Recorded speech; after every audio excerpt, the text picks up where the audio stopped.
BSNL users tower கிடைக்கலன்னு தேடிட்டு இருந்தீங்க பார்த்தீங்களா? அந்த டவர் எங்க கிடைக்கும் அப்படிங்கிற மேப் நமக்கு கிடைச்சிருக்குன்னு சொல்ல முடியும். ஸோ இந்த மேப் அஃபிஷியலா பார்த்தீங்கன்னா பிஎஸ்என்எல்லே வந்து லான்ச் பண்ணியிருக்காங்கன்னு சொல்ல முடியும். 2G, 3G, 4G இந்த டவர்ஸ்லாம் எங்க லொகேட் ஆயிருக்குன்னு ஃபைண்ட் அவுட் பண்ண முடியும். அதுக்கு பிஎஸ்என்எல்லோட இந்த அஃபிஷியலான வெப்சைட்குள்ள வாங்க. இது நார்மலைஸ்டா பார்த்தீங்கன்னா பிஎஸ்என்எல்ல இருக்கிறது தான். ஆனா இங்க ஒரு ட்ரிக் இருக்கு.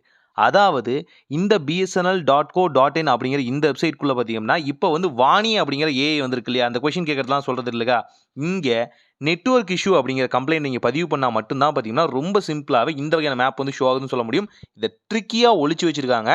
ஸோ இதுக்கு உங்க நெட்வொர்க்ல ஆல்ரெடி இஷ்யூ இருந்துச்சு அப்படின்னா, அது ஒரு கம்ப்ளைண்ட்டா பதிவு பண்ணுங்க. அது ஒரு கம்ப்ளைண்ட்டா குடுத்ததுக்கப்புறம் பார்த்தீங்கன்னா, ஆட்டோமேட்டிக்கா அந்த மேப் வந்து ஷோ ஆகுது. ஸோ இங்க உங்களோட நம்பரையும் வந்து குடுக்குற மாரி இருக்கும். எந்த நம்பர் நீங்க வச்சிருக்கீங்களோ, அது வந்து பிஎஸ்என்எல்க்கு சொந்தமா இருக்கணும். அங்க உண்மையாலுமே நெட்வொர்க் கவரேஜ்க்கான ப்ராப்ளம் இருக்கு. எனக்கு வந்து டவர் ஸ்லோவா இருக்கு. டவர் பாரே காட்டல. ஈன்னு ஷோ ஆகுறது. அதே மாரி நெட்வொர்க் டிராப் நடக்குது. நெட்வொர்க்கும் சரியா வந்து வொர்க் ஆகல. பிளஸ் பார்த்தீங்கன்னா, இன்டர்நெட் யூஸ் பண்ணும்போது சில பஃபரிங் வந்து நான் ஃபேஸ் பண்றேன் அப்படின்னா, நார்மலைஸ்டா இங்க வந்து கம்ப்ளைண்ட் பண்ண முடியும். இந்த கம்ப்ளைண்ட்ட பதிவு பண்ணோனே ஓகே நடவடிக்கை எடுக்கிறோம் அப்படின்னு சொல்லிட்டு ஸ்டார் ரேட்டிங் கேட்பாங்க. அங்க ஸ்டார் கூட எக்ஸ் மார்க் கிளிக் பண்ண உடனே பார்த்தீங்கன்னா, உங்களுக்கு மேப் வந்து ஓப்பன் ஆயிரும். ஸோ இது ஒரு கிளிட்சா இல்ல எதுக்கு இது இப்படி ஒளிச்சு வச்சிருக்காங்கன்னு தெரியல. இது பிஎஸ்என்எல்லோட அஃபிஷியலான மேப். எந்த அளவுக்கான அஃபிஷியலான மேப்னா, நீங்க இதோட பிஎஸ்என்எல் கவரேஜ் வந்து இங்க பார்த்துக்க முடியும். இந்த மேப்க்குள்ளேயே. இத சேவ் பண்ணி வச்சுக்கோங்க. இந்த கவரேஜ் ஓப்பன் ஆனோனே இந்த வகையான ஆப்ஷன் சேவ் பண்ணி வச்சுக்கோங்க உங்க ப்ரௌசர்ல. இதுல உங்களுக்கு என்னென்ன விஷயங்கள்லாம் அட்வான்டேஜா கிடைக்கும்? நீங்க 2G, 3G, 4G டவர்ஸை லொக்கேட் பண்ணும் அப்படின்னா ஆட்டோமேட்டிக்காக உங்களோட ஜியோமெட்ரிக் லொகேஷன் வந்து எனேபிள் பண்ணாலே போதுமானது. உங்கள் ஏரியாவில் பக்கத்தில் எங்கே இருக்குன்னு கண்டுபிடிக்கலாம். ரெண்டாவது விஷயம், அந்த டவரை லைவாக ஃபோட்டோகிராஃபியில் 3D வியூவில் உங்களால் வந்து பார்க்க முடியும். நார்மலாக சேட்டலைட் வியூலாம் இல்லைங்க. அந்த டவரே பார்த்தீங்கன்னா அவங்க வந்து ஃபோட்டோவாக வந்து 3D மேப்மாக எடுத்திருக்காங்க. எப்படி கூகுளோட 360 வியூவில் பார்ப்போமோ அதே மாதிரி உங்களால் வந்து பார்க்க முடியும். ஸ்பெசிஃபிக்கான டவர் உங்கள் ஏரியாவில் எந்த இடத்துல லொக்கேட் ஆயிருக்கு அப்படிங்கிறத ரொம்ப தெளிவாக சொல்லுவாங்க.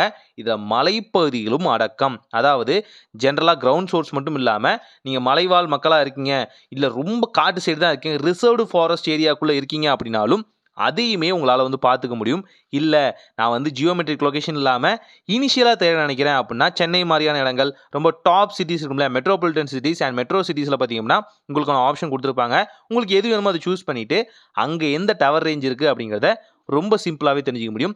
ஸ்பெசிஃபிக்காக சென்னை சூஸ் பண்ணுறீங்க அப்படின்னா சென்னை வெஸ்டா ஈஸ்டா அதையுமே நீங்கள் கரெக்டாக சூஸ் பண்ணலாம். நான் ஓவரால் சென்னை அப்படின்னு சூஸ் பண்ணுறேன் அப்படின்னா அங்கேருந்தே பார்த்தீங்கன்னா உங்களால் வந்து பார்க்க முடியும். நம்ம சேலத்துலேருந்து நான் சென்னையில் எங்கெங்கே டவரில் வந்து பிரச்சனை இருக்குது அப்படிங்கிறத ரொம்ப சிம்பிளாகவே பார்க்க முடியும். ஸ்பெசிஃபிக்காக இதோட கவரேஜ் என்ன, எந்த அளவுக்கு பார்த்தீங்கன்னா இதோட சிக்னலோட அடர்த்தி இருக்கும் அப்படிங்கிறதையும் ரொம்ப சிம்பிளாக பார்த்துக்கலாம். இப்போ வந்து சீஷோரில் இருக்கும்ல, இந்த சீஷோர்லேருந்து பார்த்தீங்கன்னா உங்களுக்கு எந்த அளவுக்கு கடல் மட்டத்துலேருந்து தாண்டி வரீங்க, அதாவது லேண்ட்லேருந்து சீக்கு போகிறீங்க அப்படின்னா அங்கே உங்களுக்கு எந்த அளவு கவரேஜ் வரைக்கும் கிடைக்கும் சி லெவலில் அப்படின்னும் ஷோ ஆயிருக்கும். ஸோ தாராளமாக நீங்கள் செக் பண்ணி பார்க்கலாம்.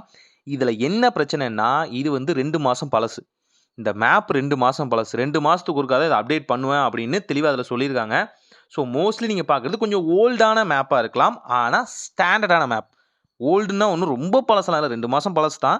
ஆனால் அங்கே ஒரு பெர்மனன்ட் டவர் இருக்கும். அதில் வந்து பார்த்தீங்கன்னா ஏதாவது இஷ்யூ இருந்தாலும் அது தெளிவாக தெரியும்னு சொல்லலாம். அப்ராக்சிமேட்டாக தான் நம்மளால் வந்து பார்க்க முடியுங்க. ஏன்னா எக்ஸாக்டாக பார்க்குறது வேறு வெப்சைட் இருக்குது. நான் அதை ஷோ பண்ணுறேன். பிஎஸ்என்எலோட 5Gயுமே ஆக்சுவலாக பார்த்தீங்கன்னா லான்ச் பண்ணியிருக்குன்னு சொல்கிறாங்க. அதாவது அஃபிஷியலாக டெல்லியில் லான்ச் பண்ணியிருக்கிறதா சொல்கிறாங்க. ஸோ அதோட கவரேஜ் எந்த அளவுக்கு இருக்குன்னு பார்க்கலாம். ஆல்சோ சின்ன சின்ன இடங்களில் பார்த்தீங்கன்னா பிஎஸ்என்எலோட 5Gயும் பார்த்தீங்கன்னா கவரேஜே இருக்குது.